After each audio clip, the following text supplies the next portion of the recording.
रागी सोडल फ़कीर लगारी लाडाणो करे पियो आहे। सोडल फ़कीर लगारी बीमारी सबब नवाबशाह अस्पताल में दम ॾिनो। सोडल फ़कीर जे लाडाणे ते संदसि मधा सोग में वरतल आहिनि।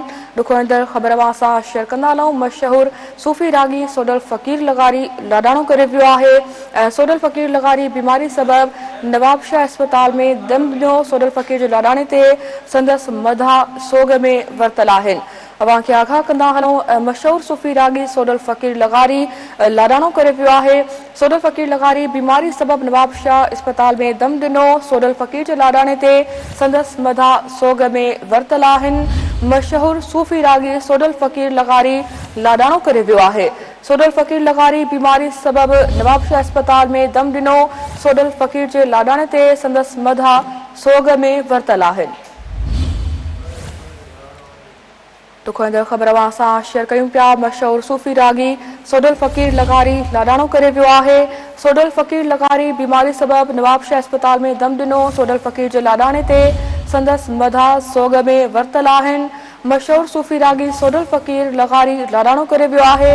सोडल फ़कीर लगारी बीमारी सबब नवाबशाह अस्पताल में दम ॾिनो। सोडल फ़कीर जे लाडाणे ते संदसि मधा सोग में वरतल आहिनि।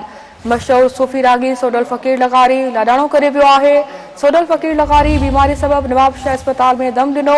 सोडल फ़कीर जे लाडाणे ते संदसि मधा सोग में वरतल आहिनि। मशहूर सूफ़ी रागी सोडल फ़कीर लाडाणो करे पियो आहे।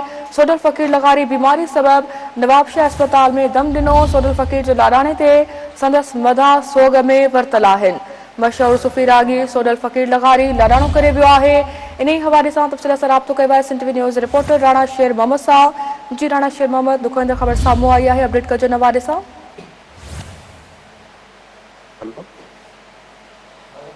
राणा शेर मोहम्मद, अपडेट कजो। सूफ़ी रागी सोडल फ़कीर लाडाणो करे पियो आहे। हाँ जी, बिल्कुल ही अफ़सोसनाक ख़बर जेका आहे हींअर असां सभिनी जेके मोरो जे आसपास में जेके हुनजा मदा आहिनि उन्हनि जे लाइ ॾुखोईंदड़ आहे त सोडल फ़कीर जेको आहे कुझु अरसो बीमार रहियो आहे। अॼु उहो वफ़ात करे वियो आहे ऐं हुनजे वफ़ात खां पोइ पूरे इलाइक़े में सोग वारी कैफ़ियत छाइजी वई आहे। ऐं सोडल फ़कीर सिंध जो हिकिड़ो बहितरीनु क़िस्म जो फ़नकार हुयो ऐं जंहिंखे तमामु घणो पसंदि कयो वेंदो हो ऐं मोर में ही जेको आहे रहंदो हो। ऐं हिन खां सोडल फ़कीर जेको आहे कुझु अरसो पहिरियां बीमार थियो, जंहिंखे अस्पताल में दाख़िल कयो वियो। इन खां पोइ सिहतमंद थियण खां पोइ घर आयो।